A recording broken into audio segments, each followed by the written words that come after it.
You can't activate Jace. I named it with my pithing needle. He's got a different name. See the stickers?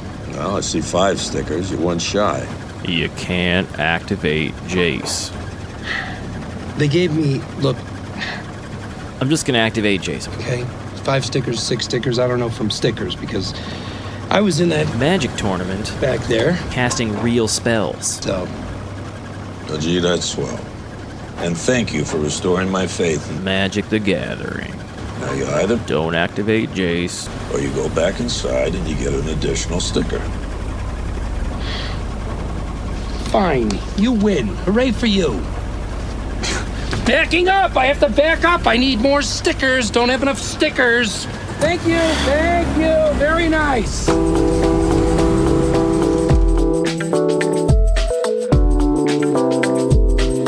never seen the same butt twice. It makes me think. Welcome to Lucky Paper Radio. I am your host, Andy. I'm here as always with my co-host, Anthony No Naps Maddox. Can't do it. You Can't don't nap. Doesn't work. I'm a little bit jealous of people that nap, but it's not for me. I didn't used to be a napper, not because I couldn't nap. I could fall asleep in the middle of the day if I wanted to, but because when I woke up from a nap, I felt awful. Just so awful. Yeah, I mean, why would you do that if it feels terrible? Yeah, but then something about pandemic, blah, blah, blah, I don't know. Now I nap pretty getting regularly. Well, no, it's just like working from home and having a flexible work schedule. It's just like, oh, I'm tired. I'm going to just fall asleep and see what happens. You don't want to just take a nap at the office? I've considered it a couple times. I've been really tired there sometimes. So that kind of got me on it. And then now, Hillary and I have a routine where we join the local pool and we go swim outside every Saturday and Sunday morning for like an hour and a half. And I'll tell you, nothing makes you want to go to bed immediately more than swimming for an hour and a half. Especially when it is 10 billion degrees outside. It's a nice pool day today because it is too hot. We did it. We opened with the weather. When's the last time we did that? All the time. Probably. No, we don't. That's the thing. We're so interesting and fascinating, Anthony. We usually open on something better than the weather. Weather is interesting and fascinating. Yeah, you're right. It can be. It's true. But this is not a podcast about weather for a lot of reasons. Mostly to be depressing. This is instead a podcast about Magic the Gathering. This week, Anthony, we are talking about the most cubable cards in all of Magic's history. By what metric could we possibly judge that? The best cards for cube from Magic's history. No, we are talking about the cards that my main cube, the Bun Magic cube, and your primary cube, the regular cube, share. These are pretty different environments, I would say. Mine is quite powerful. One of the reasons for me to have my cube is specifically to play with cards like Snapcaster Mage and Lightning Bolt that I just want to play with somewhere. Balance.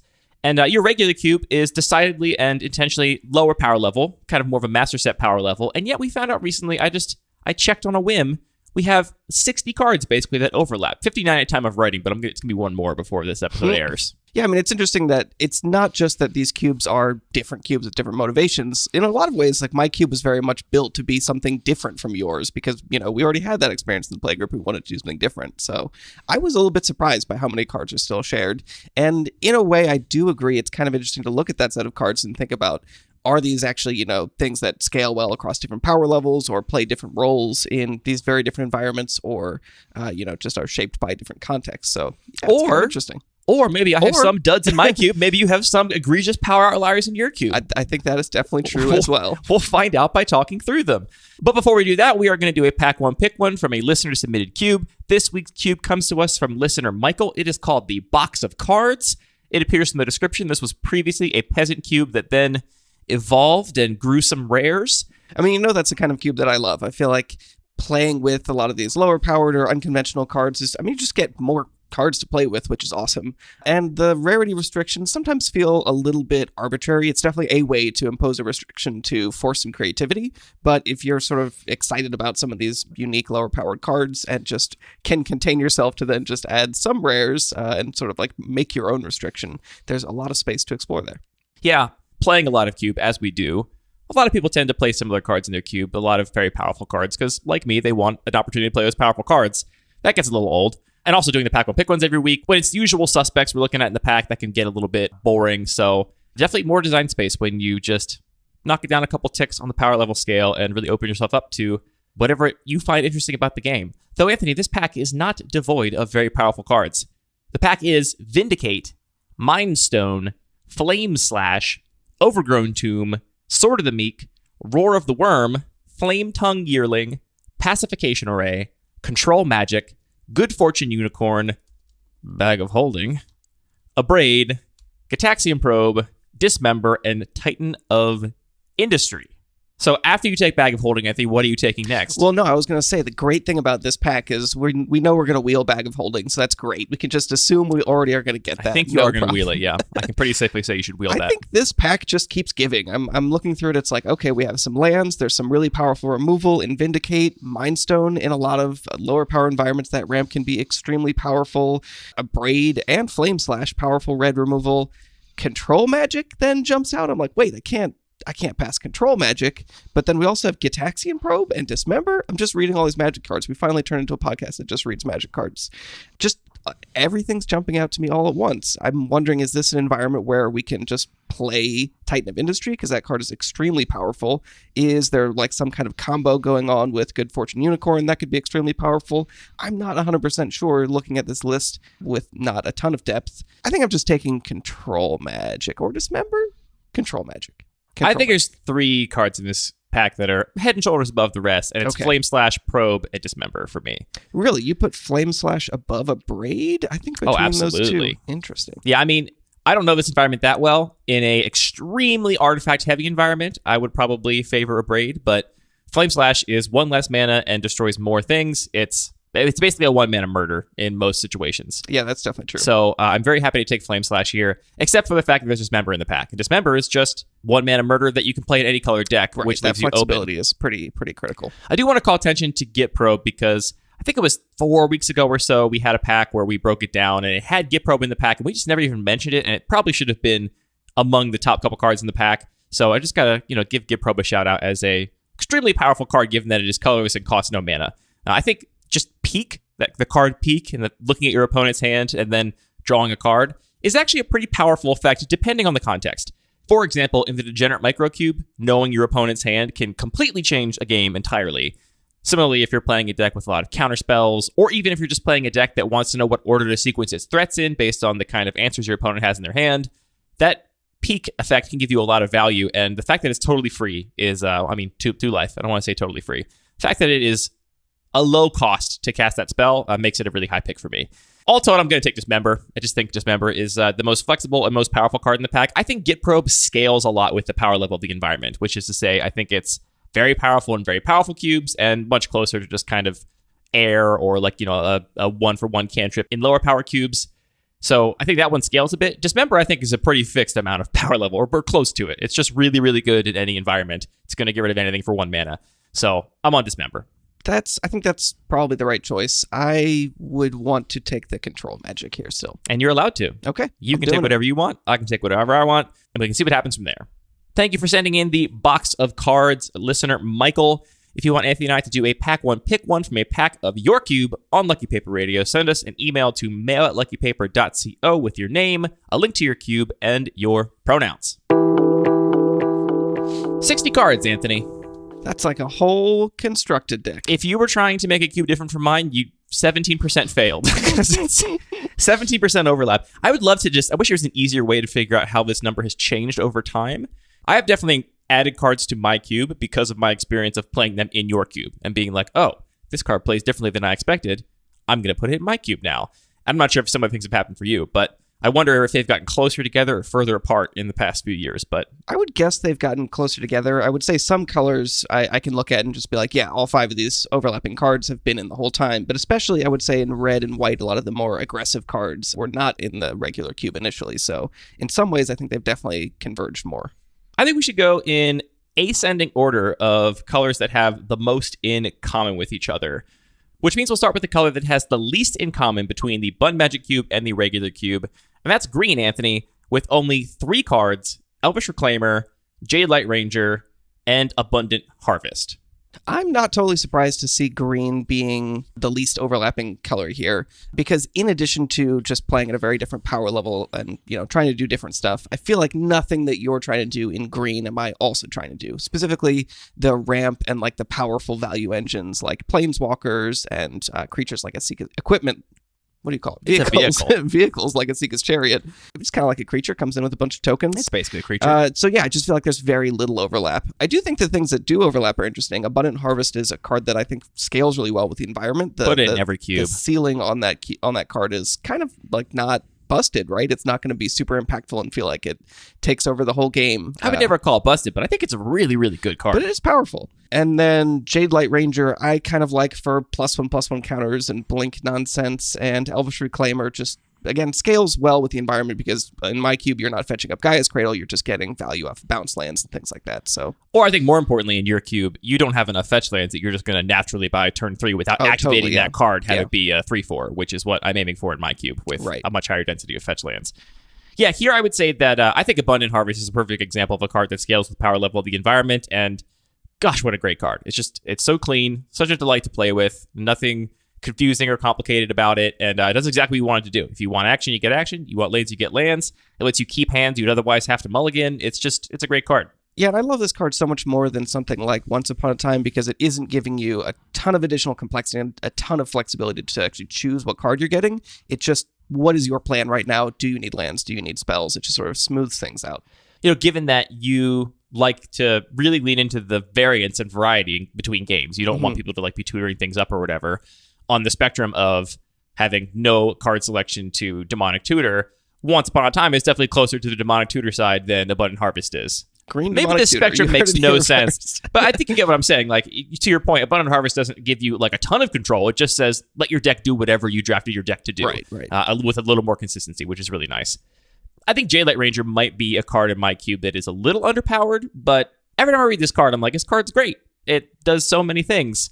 And then I recently added it back specifically because I'm trying out a Collected Company package, or I'm trying out the card Collected Company, and as a result, kind of snuck in a few more good 3-drops.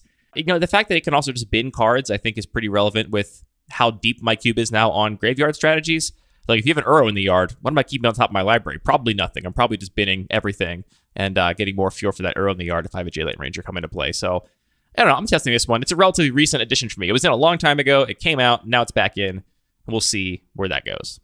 The last thing I'll say about green is that I have come to realize more profoundly recently how much we think about colors in Magic that are more inherently aggressive or more inherently reactive or whatever. And, I think white and red often get kind of touted as the aggressive colors, and black kind of has an option to be aggressive if it wants. And green is the mid-range color, right? People think about green as being it's the one color that can really ramp. It has a lot of value engines. And I've come to realize that if you kind of take away the speed axis, but just look at whether it's proactive or reactive, green is so proactive. In my cube, there are so few things that green can do to disrupt their opponent. And I think it's kind of true of just Magic in general, right? White and red, very aggressive colors, also colors that are extremely dense in creature removal. And in white's case, all kinds of things removal. So it's interesting that I think maybe one of the reasons for green being so different in our cubes is that I think in general, threats scale less well than answers do. Right? Absolutely, yeah. So the fact that green is largely a threat color, there's not an opportunity for there to be a lot of overlap in cubes of 2 different power levels. Yeah, I think that's a really good point. I think we're going to see that in a bunch of these colors coming up. So the card that has the second least cards in common between the Bun Magic Cube and the regular cube is black. Here we have 7 cards overlapping, so a lot more than green, but still not that many overall. The cards are Gravecrawler, Kitesail Freebooter, Plague Engineer, Ulcerate, Duress, Blood Chief's Thirst, and Deadweight. Now, we just talked about how answers scale a lot more easily with an environment than threats do, and I look at cards like Duress, Blood Chief's Thirst, Deadweight, Ulcerate, and think, yeah, it's hard to imagine a cube where any of these cards is too good. It's hard to imagine a cube where any of these cards is unplayable, except for really fringe out there cubes. They're just kind of good stuff. It makes sense they work in both our environments, even though they are dramatically different power level. Yeah, totally agree. I mean, if you're using Deadweight, it's like a 1-for-1 card interaction that's going to work in any environment. So, yeah, I think that's pretty straightforward. I will call out maybe a thing that is actually a power outlier in my cube is Plague Engineer. Oh, yeah, baby. Gotta talk about this. It's a little overpowered for my environment, but it's also just a card that I don't think anyone dislikes. I think everyone enjoys casting it. I think people do enjoy casting it. I think people don't enjoy having it cast against them. I get groans about Plague Engineer in my environment for Wow. being too good. There's a couple people that have made the point that they believe it is by far the best black card in my entire cube. That's this think- is an interesting story. I think that's a little bit of salt from, maybe losing to a Plague Engineer, but the card is definitely really, really good. I think maybe we're in the same boat. I think it's cool. I think it's a cool, elegant design. I think of it kind of like Ravenous Chupacabra almost, but in a much more interesting way that allows you to answer different kinds of things. There's so many removal spells in black that just pick off the big thing you need to get rid of. And Plague Engineer gives you this other angle to say, oh, you got a bunch of Sapperling tokens? No, you don't anymore. Yeah, I think that's actually a really good point is my environment does tend to be a little bit token heavy. That's just my fault. That's my It's not a fault. Who said it's a fault? I like sapperlings. I like tokens, so I end up putting a fair amount of token creators in the cube. So having more answers for them, I think, is a reasonable choice. And yeah, I do like just being a very different take on removal. That sometimes your opponent has a bunch of sapperling tokens and it feels extremely powerful, or they have a lingering souls or a murmuring mystic that's making a bunch of flyers that you need to kill. But sometimes your opponent doesn't really have a consistent creature type set, and so it's just a matter of, well, can I actually target two things and swing combat in a different way, or do I want to think about what might be coming from your deck in the future? There's just a lot of opportunity for making novel choices and caring about a part of the card that we often don't care about.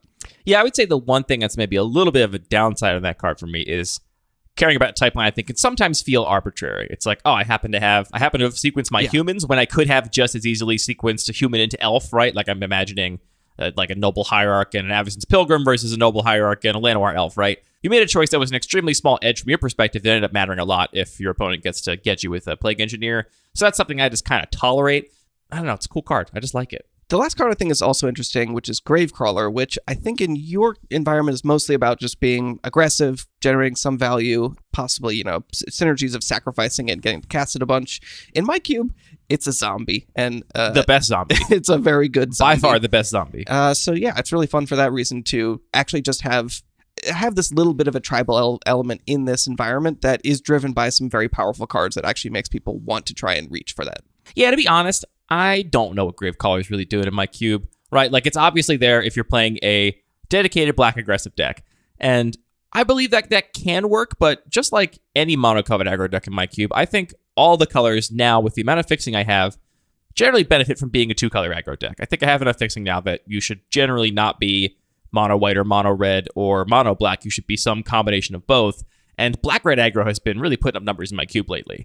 So there are definitely good cards for those aggro decks, but when you have a two-color aggro deck and you're looking at most of the black one-drops, save for Knight of the Ebon Legion, basically, the other colors tend to have much more appealing options. And so I've actually been wondering if I can trim just the most narrow aggro creatures from my black section to remove any support for a mono-black aggro deck without hurting the support for those two-colored aggro decks and put something else in my black section. And I think I would have already done it if I knew what I wanted that something else to be. So, listener, if you got a cool little package or idea or something I could do with my black section with somewhere between, let's call it 6 and 10 slots, hit your boy up. Let me know. Let's move on to the blue cards that we share. So there are 8 blue cards that are shared between both of our cubes. Thing in the Ice, Brainstorm, Opt, Consider, Negate, Censor, and Serum Visions. And 1 land, Shelldock Isle, if you want to count that as a blue card. Which we both do. All right. So here I think a lot of these cards just make sense, right? We've talked about Brainstorm for an entire episode. Cantrips are things I think scale pretty naturally with the power level of the environment. So you look at Opt and Consider, that's going to scale pretty nicely. Negate and Censor are both just, clean counter spells that also are going to scale, I think, pretty directly with the power level of the environment. You have Serum Visions as another cantrip. So really the things that stand out here that I think are worth discussing are Thing in the Ice and Shelldock Isle. I'm going to be honest, Thing in the Ice shouldn't be in my cube. It's actually, I think, pretty unplayable, and sometimes people put it in their deck, and it's a trap. Really? Yeah, I mean, there's a little bit of a spells matter theme. We'll see some other things that definitely lean into this that our cubes share. But the spells matter stuff in this cube still cares about being in play and making a bunch of tokens or having a huge sprite dragon. So putting Thing in the Ice in that deck doesn't really make sense, and I haven't seen anybody use it effectively in a different way. So yeah, I've been meaning to cut that card for a while. I think it doesn't need to be here. You do have that blue-black Soul Diviner thing. It can tap to take a counter off a permanent and draw a card. That is true. I do like that card. That's a combo. All right, maybe, somebody will do it before I remember to cut this, so Thing in the Ice is a bit of a pet card of mine. It's one of the double-faced cards that I actually really love for all of the criticism we have of double-faced cards on this show. The fact that it's got... Oh, yeah, I always forget about that because it feels like you've won the mini game if you actually get to trigger it, right? So it doesn't feel as bad as a lot of other double-faced cards do. Well, it has that design pattern we like in double-faced cards where the backside is just really good. Like, you don't really have to read it. You don't have to remember the exact rules text for it to make sense because you're not just like choosing which side to cast or whatever. You're playing it as a 2-mana 0/4. You're going to try and cast some spells to flip it and then, attack with it. So I love the flavor of it. I think the art is really sick. And I love spell slinger archetypes. And I love paying people off for playing a bunch of cantrips and stuff like that. So I think it's at the lower end of the power level spectrum in my cube as well. But there's something to be said for a card that can do a bunch of things, even if it does all those things kind of below rate, right? And what I mean here is that this is a decent roadblock, right? If you're up against an aggressive deck and you just want to gain some life, right? This does that. It doesn't do it as well as some other cards, like a cheap removal spell, but it does do it. This is also a card that can just win the game. It's a 2-mana card that can just totally kill your opponent if you get to the point where you get to flip it and they have no interaction for it. I think in reality, it's a lot worse than cards like Ledger Shredder and Sprite Dragon and other cards that pay you off in that sort of spellslinger archetype. But I like it a lot, and I can't bring myself to cut it. All right, maybe I won't cut it either. And it's my cube, so I don't have to cut it. Shelldock Isle. I think Shelldock Isle is very cool, and one of the cards that I think most feels just like a different card in these two environments. In your cube, there's like a lot of huge top-end big stuff. Maybe not a lot, but enough that you can sort of be cheating out something big and really getting a lot of value from it. In my cube, not as much. There's just like a pretty low curve. There isn't like a ramp theme to give you options to get some big cards. There aren't big stuff you're going to do with artifacts. There's no Wormcoil Engine or Ugin the Spirit Dragon. It's just kind of going to be fine. It's going to be a good little value card, which I like having both those ways to play it. That's interesting you say that because I had Shelldock Isle in the first version of my cube because I think some people would call Shelldock Isle a cube staple. And in my first version of the cube, it was very much that. I was like, this is a way to put your giant threat into play because I had tons of stuff at the high end of the curve. Now, I believe my cube is lower curving than yours. Now, my 4 and 5 drops... I would believe that, yeah. My 4 and 5 drops are maybe more impactful, so it could feel more like cheating slipping into play to get to play a 4 and 5 drop, but in reality, you're not going to get to play it super early in the game, right? The whole point of Shelldock Isle is kind of like a late game inevitability thing. So I cut Shelldock Isle at some point from my cube when I leaned away from more of those like cheat strategies. I thought it was a cheat card. And then I ended up adding it back when I was just like, this is not a cheat card. This is just a land that says draw a great spell and cast it for free in the late game, which is just a card that the control decks are very interested in. Even if that card is a cantrip or a removal spell, a 1 or 2 mana removal spell, that's still amazing to have a land that draws you a removal spell or cantrip in the late game and it lets you cast it for free.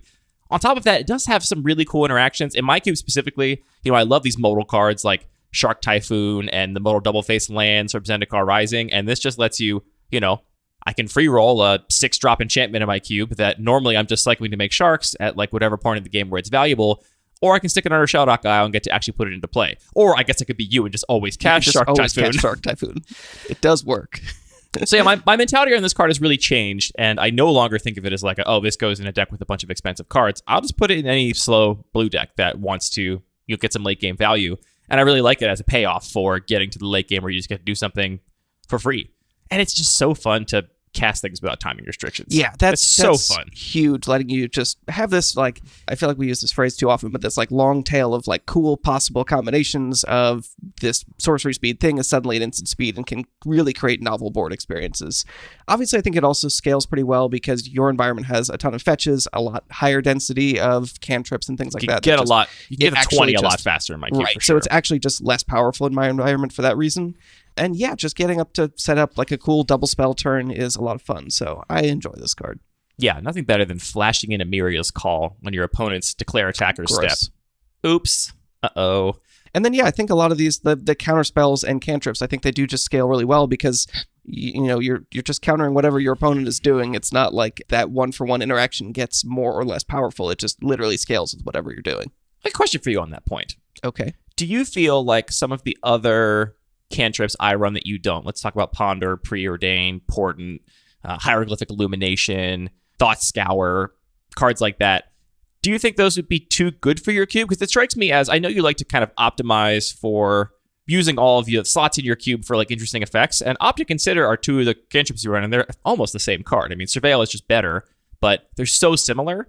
I'm surprised that you're not running a more interesting cantrip in that slot, unless you feel like some of those are just like too good. I don't think so. I mean, Hieroglyphic Illumination I think would be quite powerful, and I think in my environment you would end up casting it for 4 mana more often than yours. I just love Opt. I think it's a fantastic card, and I love Consider. Because it's Opt but better. Because it's Opt but better. Maybe I should Consider just play 2 and Considers. Consider at home. But no, I don't think those other things would be too powerful. It's just a matter of choosing the one I like most. Moving on to white cards, the next largest one. So we actually have 10 cards in common, which is quite a few. They include Legion's Landing, Thraben Inspector, Fairy Guide Mother, Adanto Vanguard, Selfless Spirit, Seasoned Hollowblade, Clarion Spirit, Restoration Angel, Oust, and Portable Hole. I'm not sure I knew you played all of these cards, especially like, I feel like we're looking at the murderer's row of maybe the best white 2-drops if you ignore Luminarch Aspirant and Thalia environment dependent. And Stoneforge Mystic environment dependent. Luminarch Aspirant was in the cube for maybe 2 or 3 drafts, and it was definitely a little bit oppressive. But, Vanguard, Seasoned Hollowblade, and Clarion Spirit are some 2-drops that I rate very, very highly in my own cube. So my thought with these, I think we're going to see this both in red and in white. I think this is an area where my cube has become more like yours, that I've definitely, over the years, pushed aggressive decks more and more. It really turned out that we needed to have the fun police there to make sure that people weren't just drafting ridiculous 5-color piles and have to focus a little bit more. The other thing that I think is relevant is I think aggro is still not supported enough where these cards are extremely powerful, if that makes any sense. I think that they are more powerful in your cube because they're just a higher density of cheap removal and cheap 1-drops that just let you draft a very straightforward aggressive deck. Whereas here, that's a little bit more difficult, especially in just one color. Yeah, I mean, there's definitely a story being told when you look at the breakdown of the white 1-drops. We share 3 in common. You only have 2 extra ones, and I have 1, 2, 3, 4, 5, 6, 7, 8 more 1-drops in my white section. So there's not really a mono. I've never seen anybody draft mono white in your cube. I mean, right, exactly. You could. I'm not sure what that deck would look like, but you're almost certainly giving up a lot of equity that you should be just taking more fixing lands and better cards in other colors. Meanwhile, you have way more 2-drops than I do. Just so many more 2-drops, which is a really interesting breakdown here. Maybe they just make so many cool 2-drops. That's not my fault. They are a lot cooler than 1-drops in terms of coolness factor and different kinds of things they can do. I think I agree. I had a really interesting game in your cube where I basically won off the back of just Seasoned Hollowblade and Grim Lavamancer. I went turn 1 Lavamancer, turn 2 Hollowblade, and then I just kept discarding cards to Hollowblade to make it indestructible, and then activating Grim Lavamancer with the cards I discarded, and Perfect. I pretty much only needed 2 lands and those 2 cards, and I won an entire game with them, which was pretty sick. The other card that I think is worth mentioning that is a power outlier in my environment is Restoration Angel. It just does so much. It really can take over games at like the ceiling of flashing it in, protect something, block something, and then have a big attacker is very potent. But again, I think that what we're going to hit with a lot of these power outliers is I just kind of like the card, and it's not ruining the experience for every once in a while someone to have this slightly above rate card. I do agree. I think it is a power outlier in your cube just because 3/4 flyer with flash is already like very, very, very, very good, especially with only 1 white mana symbol in the mana cost. Very easy to splash this or, play it in a deck that's leaning heavily into a second color but has a little bit of white in there. So, yeah, I think it is a bit of a power outlier in your cube. And it's a card that I think still performs well in my cube. This is one of those cards that's been in and out a bunch, partially because I wanted to try other things, mostly because I knew it was a known quantity, right? I knew what Restoration Angel did in my environment, but it keeps coming back, I think for the same reasons you mentioned, right? Like, the rate is just very good. In my cube, I do have decks that are like dedicated control decks that just want to hold up instant speed interaction, like counter spells, pretty much all the time. Being able to have a threat you can just flash in is huge, right? And this is a threat that has a decent clock, it ends the game. When you take that and combine it with the fact that you do get this long tail of cool interactions with other cards where you get to save something from removal or re-trigger another battlefield ability, all it is in speed. It's got a lot of legs. It's just a very dynamic card. Yeah, I mean, the number of novel interactions and sort of gameplay experiences you can get, that's a huge factor for me. And so, sure, like a little overpowered is a negative on one side of the scale, but that's a big positive on the other side of the scale. And it's the kind of card where, we've said before that you should pay special attention to the most powerful cards in your environment because that's going to shape a lot of the experience of playing your environment. And Restoration Angel is a card I'm never going to be complaining to losing to Restoration Angel. It's not like busted. You're going to get people complaining about Plague Engineer way before you get them complaining about Restoration Angel, I guess is what I should say. I'll believe that, yeah. Oust and Portable Hole are just fantastic removal spells. And then we have a couple 1-drops down here. I want to take this opportunity to just talk about Fairy Guidemother. People look at my cube and I often get the comment, what's the deal with Fairy Guidemother? Why is this in your cube? Because people don't see it often in cubes like mine that are running a suite of Savannah Lions and Mother of Runes, Giver of Runes, the most powerful white drops ever printed. This card is just really good. Like, it needs to be said. The deal is, it's well known that a 1-mana 1/1 flyer is not really a card you want basically ever. It's like unplayable and limited or whatever. And the reason why, for the most part, is that on turn 1, it's actually pretty okay. Like, you don't mind having it in turn 1 because it's going to deal 3 or 4 damage to your opponent or demand a removal spell, because the chance of them playing a creature with reach or another flyer that early in the game is not entirely likely. Flying, it's just a 1-mana Love Axe. Flying is a good keyword, so like that's potent. In my cube too, I have a lot of equipment, and this is a creature that carries equipment very, very effectively. And the Gift of the Fae, the sorcery side of this card, which gives a creature +2/+1 and flying into end of turn, it's a sorcery speed, so it's not a combat trick, but it's a really, really potent way to close out a game that is otherwise stalled out, which is where some of the white aggro decks can get stuck. Like, they have the fastest clock of any of the decks in my cube, but lacking things like burn spells that red has access to, it doesn't have as much reach. And so having the ability to just Gift of the Fae your biggest creature and then have another flyer in play, I've basically described it as it's like getting 2 activations of an Elspeth in 1 turn for 3 mana, which, when you put it that way, I think it's much more compelling than people look at it and think. Sure. It's also a great way to surprise planeswalkers that your opponent had set up a way to protect. Yeah, flyers are great to do that. Gift of the Fae can just like basically be destroy target planeswalker pretty much all the time. The last little edge here, I love adventure cards. I've talked about it before, but this is like a 1 card that just triggers Clarion Spirit immediately, or Ledger Shredder, or Bloodsky Berserker, whatever your spellcast cares about cards you have in your deck. This is going to do both. Also, the adventure frame is awesome. It doesn't hurt that the adventure cards are beautiful. And in my environment, there's a little bit of a heroic theme and some spells matter stuff. So yeah, it just does a lot. I don't know if the heroic thing would work and be flexible enough if not for the adventure cards. They're so good with those. Everybody loves Framing Inspector. We don't have to talk about that. That's a well-beloved card. What do you think about Legion's Landing in your cube? Is this in here just to make Daniel happy? That's certainly the reason I can't cut it. I mean, the number of times he's drafted like Legends Matter, and I'm just like, oh, you're doing this, and it's kind of cool. It's always fun to see because it is a legendary enchantment. I just think it's a cool sort of like mini game card. It's 1 mana, 1/1 with lifelink, but it gives you this extra out to, I'm going to try and turn this on, and like maybe I'm going to use my resources in a different way, attack in a way I wouldn't, because I get this payoff of a cool land that makes tokens, and you know how I feel about tokens. Yeah, it's another example, I think, of a flip card that I really like the design of, and I think it's clear and easy to internalize and understand. I will say the fact that the land makes tokens is not that important to me. To me, this card is all about mega 1/1 and then get some ramp on turn 3. Yeah, just have another land in play to have more mana at your disposal. I have a lot of mana sinks in my aggro decks, and this would be one of the worst ones. 4 mana essentially to make a 1/1 white vampire with lifelink. Not what you want to be doing in an aggressive deck. Pretty good if you're on the defense, but I'm not sure how you managed to flip it if you're on the defense. It's kind of a weird paradox there. So I just really like the fact that if you get to do the thing, you get to make a creature and then flip this into a land and just have more resources. I love to run low land counts in my aggro decks because I want to keep drawing action, and the fact that this can be both action and then a land later in the game, I think is pretty potent. Totally. And just cool. I think we're learning the biggest overlap here, aside from just flexible cards that scale well with all environments, is just cards that are cool.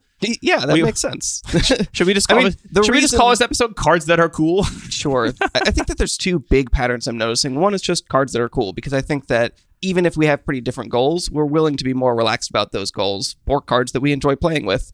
The other big trend I'm noticing is all these cards are super cheap, and I think like in terms of mana cost. And I think part of that is just because both of our cubes are fairly low in general in terms of mana cost. But I think even more so, a lot of these cheap cards do tend to be efficient 1/1 removal and cantrips and things that just scale really well. I also just think cheap threats also scale better because there's a lot more interaction that destroys them. It's not, big snowballing things that take over the game, but it's just, this is always going to be reasonable but answerable. It's kind of the thing we talked about with Ragavan, which I'll stand by, which is that Yes. I'm totally happy. I don't to know have, if I stand by this take, but I do agree. you just said yes. I'm going to cut this part out. I agree that point definitely applies to a lot of other cards, which you'll make right now. The point is just that I'm happy to have a 1-mana power outlier, right? Because and Ragavan is disgustingly better than any other 1-drop in my cube, even than like Mother of Runes. It makes it look silly. It does just too many things. But I'm happy to have 1-mana power outliers because even though it's really, really good, there are so many individual cards in my cube, either removal spells or other creatures that will trade with this thing, destroy it, block it profitably because it's only a 1-mana card. It's still a 2/1. As opposed to taking that same relative power level and putting it on a 3-drop or 4-drop, then you just have a broken card that I have no interest in touching with a 10-foot pole. Speaking of red 1-drops, on to red. This is the color in our cube that shares the most cards with 11. You also just seem to run a lot of red cards. Maybe that's a factor here. But again, 11 cards in common. The cards are Grim Lavamancer, Monastery of Swiftspear, Bomat Courier, Dragon's Rage Channeler, Earthshaker Kenra, Karizev Skyship Raider, Young Pyromancer, Rimrock Knight, Dreadhorde Arcanist, Magmatic Sinkhole, and Magma Jet. Wow, what cool cards. Some of these are cool. I have every single red 1-drop you have. You have 4. I have all those 4. And then I have 7 more. But I didn't realize we shared our entire red 1-drop suite. That is a little bit surprising. Like we said before, I think I've definitely been pushing some of the aggressive decks a little bit more. And I do think, even though there isn't this kind of aggressive deck that you can draft that's just a huge pile of 1-drops and plays 14 lands or whatever, there are a lot of these red 1-drops that also have the flexibility to do stuff in the late game as well. You know, Monster Swiftspear, obviously very cool that you can set up bigger attacks later in the game. Grim Lavamancer obviously gives you a lot of payoff. And I think that you prioritize that as well, of not having cards that are 1-drops that still can do stuff late in the game. So absolutely, it does kind of make sense. Then we got to talk about these 2-drops, Anthony. You have 21 red 2-drops. I have 25 red creatures, period. You have 21 red 2-drops in your cube overall. That's so many. Can I interest you in a spell snare? Interesting. Yeah, maybe. That's an interesting idea. I would That'd be very strong here. I would take spell snare very highly in this cube, especially after looking at these curve breakdowns. Yeah, I mean, my curve is a little bit heavy on 2-drops, maybe, but similarly... Hey, that's way better than being heavy on 3s, 4s, or 5s, as far as I'm concerned. I think that similarly, there are just so many interesting 2-mana cards that, you know, it's an aggressive creature, but also has this extra layer of potential and synergy that really appeals to me.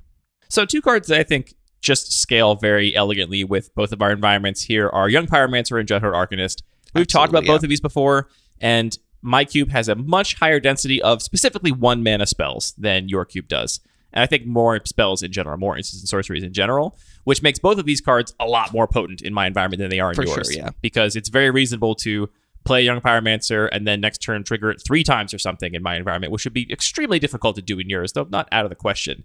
Similarly, your Dreadhorde Arcanist, you're never really drafting a deck, at least I've never managed to draft a deck in your cube where I'm happy to just flash back 1-drops with Dreadhorde Arcanist. You almost never get enough in your environment. That card is really here for +1/+1 counters, equipment, somebody to pump its power and then flash back bigger things, which is a whole mode of the card that some players never get to experience. Yeah, and that's, in my opinion, a lot of fun. I mean, there are, I think, enough. I think you can sort of draft a mixture where it's like, yeah, I've got a couple 1-mana spells. This is probably not going to be just a dud, but if you can also have some ways to augment it, this card just becomes really interesting to play with. And the same can be said of Monastery of Swiftspear, I think, and probably to a lesser degree, but similarly, Bomat Courier.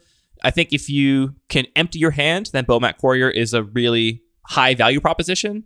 And if you can't, because your spells are a little more expensive or you have your curve goes a little higher, then it gets a little less good. So I'm not sure how often Bomat Courier has actually been cracked in your cube to draw a new set of cards, but I think it maybe happens in mine a little more than yours. Dragon's Rage Channeler, honestly, all these cards scale. Grim Lavamancer, Dragon Rage Channeler also scales. Things that don't scale, Karizev Skyship Raider. Talk to me about the inclusion of this card. This is, I think, people have called this, and I think it's true. It's a 2-mana unblockable 3/3.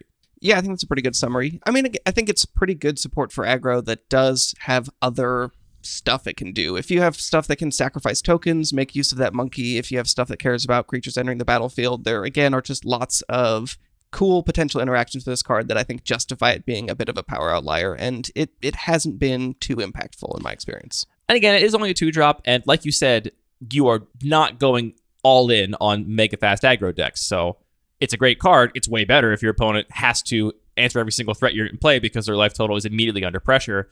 Here, it is always going to be a little more mid-rangey, which I think does make it actually a little bit worse, even though what it says on the card is not made any better or worse based on context. Yeah, I agree. I will say, though, that the 3 toughness is pretty relevant. Yeah, I think that's a huge part of what makes this card good. for some reason in this environment, like just 3 toughness feels so different than 2 toughness. I actually have in this cube a Corpse Knight, which was a misprint from the pre-release, which is it's supposed to be a 2-2, but it's a 2-3. And someone was playing with this the other week, and they're just like, man, 3 toughness just feels so different. That Corpse Knight feels so much better than it has any right to, and knowing that it is not the canonical Corpse Knight, I think also makes it feel better.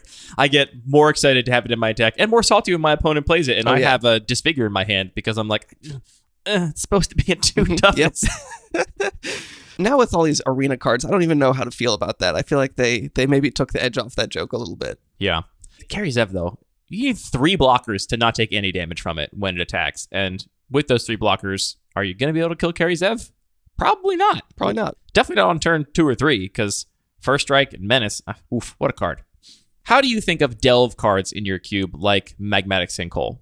I just think it's it's a solid removal spell. I'm basically playing this in any red deck, and I just think that it scales well because it can be extremely efficient while not necessarily being so really early in the game. Although, like we've said, removal spell has a limit, so I think even if this just cost 1 mana, it wouldn't like break the cube in half. But yeah, I don't think of it as something that people are going all in and really trying to fuel, if that is the question. I'm just curious, like, where you rated this in terms of power level, how much mana you expect someone to be paying for it when they're casting it. I usually put it in like my 3-drop spot, I think, although I've cast it for 1 red mana plenty of times. Yeah.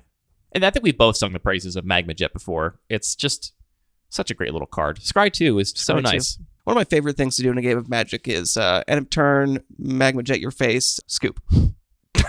All right. It's great. It's a real power play right there. Get that scry. See that you don't have the thing you need on top. I guess you should, put them on the bottom and draw your card first, but... We do share some number of lands, which are probably not worth discussing unless you think they are worth discussing. I mean, fixing lands scale about as much as anything could possibly scale with the power level of an environment. Yeah, I think that you could, honestly, if you just said, like, here's the power rankings of fixing lands and here's the power rankings of all the rest of the cards, you could kind of just turn those knobs independently and you would still have environments that work. So I agree. I think that just saying they scale really well is the way to say it.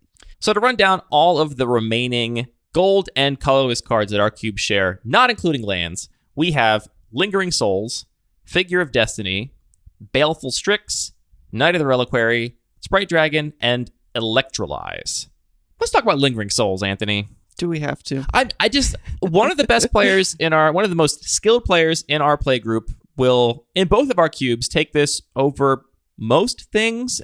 Basically seems to always have it in their deck. Which he'll be drafting, mono green, but splashing Lingering Souls, and both halves easily. Just do it, and it usually works for this particular player. How good do you think this card is in your cube and my cube? I think it's pretty good in your cube. I definitely think it's one of the best cards in mine, and I also take it very highly and play it as much as I can. How happy are you to play this if you can't produce black mana? I always try to be able to produce black mana. Well, I think that one of the reasons that I really love it in this environment is one of the things I'm sort of trying to encourage is these interesting novel land cycles and this sort of like really light splashes. Similarly, I really like the hybrid split cards that are, 1 hybrid spell and then a gold spell. Discovery Dispersal. Exactly. Being able to say like, oh, well, I've got my Lingering Souls, but I have this like 1 off-color bounce land. I'm playing white, but I'm not necessarily playing black, but maybe I'll play it just for that one. Well, you'll play a half-color bounce land exactly, no matter yeah, what. But I think that whole package, to me, just makes building decks here really fun, where it's like you get these light splashes with these interesting sort of lands that do other stuff. So I'm definitely going to be trying to play both halves of it. It also falls in the category that I think a lot of these cards fall in, which is just, it's very clean, right? Yeah. It's an elegant card. The fact that it makes 4 1/1 flyers is very powerful. The fact that it does it over 2 turns lets you spend your mana in specific ways and sequence more interestingly. And like you said, I think it does this idea of like a light splash. I mean, I've seen people play it in decks in my cube where the entire plan was just to mill it over or discard it, and they had very few ways to cast the front side. And that's they were a whole other sort of angle of cool stuff this card can do. Yeah, so it can do a lot, and it's a cool card. It's hard to deny the coolness of Lingering Souls. Do you consider Baleful Strix a power outlier in your cube? Oh, for sure. This has a similar problem where I cannot not include the awesome like Audubon Society Secret Lair card. Honestly, even the regular printing has a fantastic illustration as well. So it's just a cool card. For such a simple card, it does, I think, in any environment, it's kind of a groaner. Like, the fact that people play it on turn 2, they've already gotten their card out of it, and now you just feel like you can't attack, or you like have to sacrifice a creature into this thing and like give them the fact that you as their opponent have to give them the 2-for-1 that you know they're eventually going to get makes it really, really frustrating, I think. Although sometimes there's fun counterplay where it's like, I'll tax my 2/2. Is this what you want to use your onboard removal spell for, or do you want to take 2 now? Yeah, that can be true. But you just got to not look scared. You got to make sure you don't show any weakness or exactly. Fear that's a around really good rule for playing Magic the Gathering. Yeah. Stare directly into your opponent's eyes. Make no face when they cast their Baleful Strix. It's a powerful card. Obviously, there's also a lot of like little cutesy interactions you can do in this environment. It is an artifact, which matters a fair amount, and also has an enter the battlefield ability. So play this with your Soul Herder and have a good time. Yeah, it's funny. I think the ceiling of this card is way higher in your cube than it is in mine. I don't have any blink strategies. The only way you could ever flicker would be with Restoration Angel, which, fine, pretty good, but I don't think I've ever seen it happen. You do have Soul Herder and other blink spells, and like that's kind of a mini theme running through a couple of different colors in your cube. So I think the ceiling's higher in your cube, and the floor is always super high with the Baleful Strix. Yeah, that's definitely he gave a thumbs up. He said that's definitely and then gave a quiet thumbs up. Professional podcaster over here. Knight of the Reliquary is a card that I think falls into the Elvish Reclaimer camp, where I am primarily playing Knight of the Reliquary as a big mid-range body. This is a card that I consider to be a core part of a Collected Company package, which is a deck that I think wants to play green, but have many other colors kind of splashed in there, so you have more fixing lands, more fetches in your deck. And very often you can just play this as a 3-mana, 5/5, 6/6 in the earlier mid-game in a cube like mine. But I really love that it has that additional depth of, if you have Field of the Dead, if you have Gaia's Cradle, now this card, which is already very playable as just a good mid-range threat, becomes a way to make your deck more of a synergy deck. And there's definitely been an emergent lands matter theme that has started to come through in my cube with just a few cards, right? Field of the Dead is what started it all with Golos.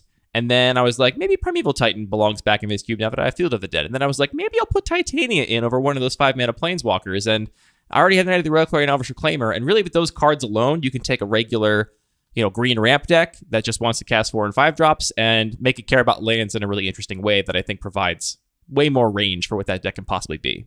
Caring about lands in interesting ways is so much fun. It really is. We love lands here at Lucky Paper. Do. So, interestingly, you didn't have this card in your cube for the longest time. And I want to say I might have made my cube right after you cut this from your cube. And it's been not just in my cube, but the key art for my cube the whole time. Yeah, you definitely get to claim this card as your own. I took it from you. Yeah, you took it for granted. You cut it from your cube, and I said, well, screw it. I'm going to make it. I think I did. This would have been back in the cube tutor days, and I'm pretty sure it was in my cube for a while, and then I did cut it. And it was that basically the last straw. You were like, F it, I'm making my own cube. Gotta make my own cube. Gotta play Knight of the Reliquary. Exactly.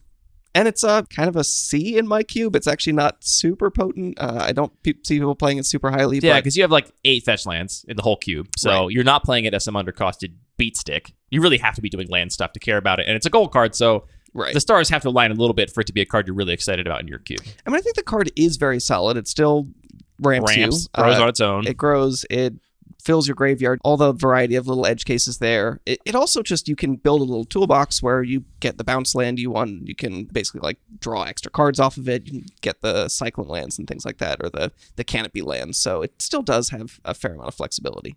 And then the last thing I want to just sing the praises of a little bit here is Sprite Dragon.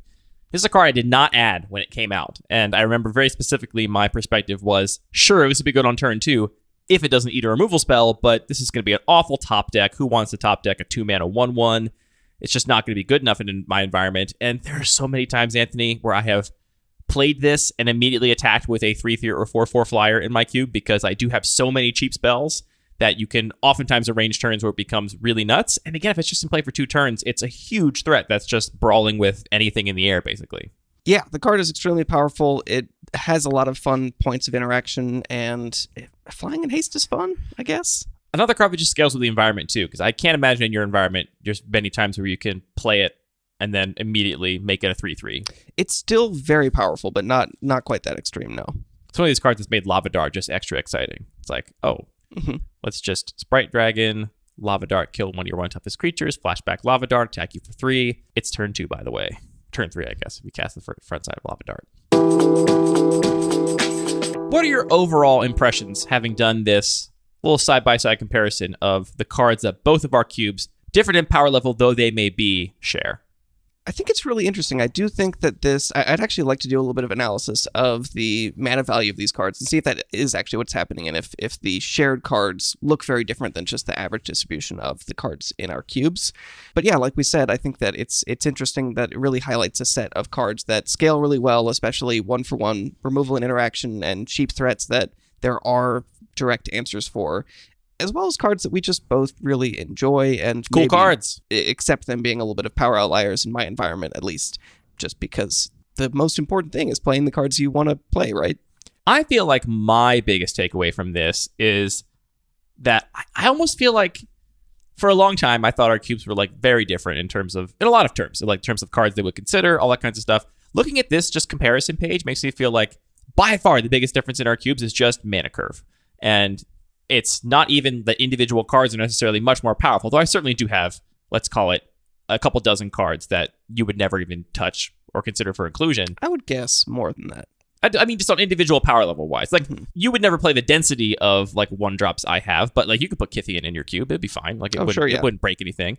But I would say, like, all the 3-mana Planeswalkers, I would definitely not play because they would take over games and change but what there's the like games look like. 3 of those. Doing a little live analysis, my cube is lower curving than yours. Your average mana value is 2.54. Mine is 2.08. We both have a median of 2, which I don't think is particularly surprising. And the total mana costs in our cubes are pretty dramatically different. Yours is a little bigger than mine, but I have a total of 581 mana costs across my entire cube, and you have 885 mana costs across your entire cube. So I do think that the curve is a huge determinant of what makes our cubes different. And to me, it highlights the fact that I think people oftentimes think of cube power level in like card terms. It's like, these are the powerful cards, these are the slightly less powerful cards, and if you're playing a powerful cube, you play Lightning Bolt. If you're playing a less powerful cube, you play Lightning Strike. And I really do think in reality, you could probably make most cards be fair and reasonable at any power level in the right context, right? Like, you're playing Kari Zev here, probably the premier red aggro 2-drop. I can't think of another one that just beats face harder. And like you said, it's totally fine in your environment. You're playing Restoration Angel, a card I rate very highly in my own cube. It's not a huge problem. We're both on Plague Engineer, which our Plague group continues to groan about, and they can just keep on groaning because that card's pretty cool. I will listen to groans on that card if people want. So I don't know. That's really my takeaway, is that the curve is such a huge factor here. And I didn't appreciate how different our curves were until I looked at this table side by side. And every single one of them, it's like, there's this pattern of the 1-drops I always have way more than you do, and then the 2-drops you always have way more than I do in every single color, basically. In addition to yours also kind of going a little bit higher up the curve in most of them. I mean, that was one of my... We didn't stick to this super tightly, but the idea behind this cube was, what if we just make everything 1 mana more expensive? And it turns out a lot of things scale differently, and I've since made a lot of other changes where, you know, I had said, like, well, we're going to have instead of 1 mana elves, 2 mana elves. Now we've kind of just cut those completely because that didn't really feel good. But yeah, I mean, in a lot of ways, that was intentional. So yeah, mana curve matters. Turns out, big revelations here on Lucky Paper Radio. I'm also a little bit surprised by some of the cards you're not playing. Tell me more. I was sure, you know, Nature's Chant and Saheeli were in your list. At some point they were. Okay, maybe you have a little more churn. I'm pretty low on disenchant effects right now. I've cut a lot of artifacts just because I've added more fixing lands and more gold cards, and as a result, a lot of that space has come out of colorless cards, which, just by the fundamental design of Magic cards, a gold card is going to be more powerful than a monocolored card, is going to be more powerful than a colorless card, all other things equal, right? Because it's a little bit harder to cast. So as I support more of those cards at different points of the curve, the colorless cards look worse and worse by comparison and become less and less appealing. So I've ended up cutting a lot of the artifacts for that reason. And enchantments has always been like a really minor... There's no theme for enchantments in my cube. I think there's probably like 2 you'd ever want to destroy. It's like Primordial Mist and Shark Typhoon.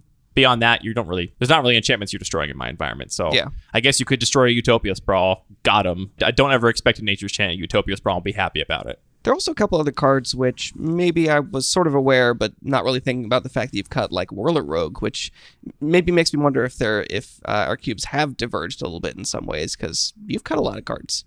I do like to change my mind. What can I say? I'm just so quirky and mercurial. Wow. I think Whirler Rogue is a power outlier in your cube for what it's worth. I agree. It's a cool card.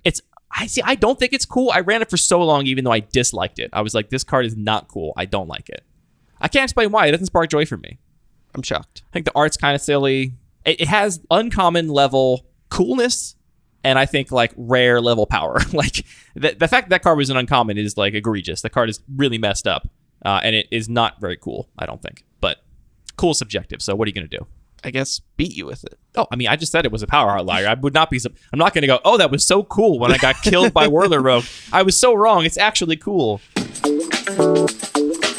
All right, that's it for this episode of Lucky Paper Radio. 11 weeks to CubeCon. We have forgot to mention that the last couple times, but tickets are now on sale. They are not quite sold out yet, so if you haven't got your ticket, do go do that. We mentioned on an episode a couple weeks ago, but it's kind of tricky. You got to get your Gamehole Con Pass first. Otherwise, the page you visit to get your CubeCon Pass won't even show the Add to Cart button. It's not the most elegant website in the world, but websites are hard. We know this firsthand. So join us in Wisconsin. Play some Cube with us this October. All of our music is produced by DJ James Nasty. All the Magic cards are produced by Wizards of the Coast. This show is produced by me on a whim, just pulling up the Compare Cubes page and typing in regular cube on my Bun Magic Cube and going, whoa, 59 cards in common, and saying, Anthony, we should talk about this. Thanks, Anthony. Thank you for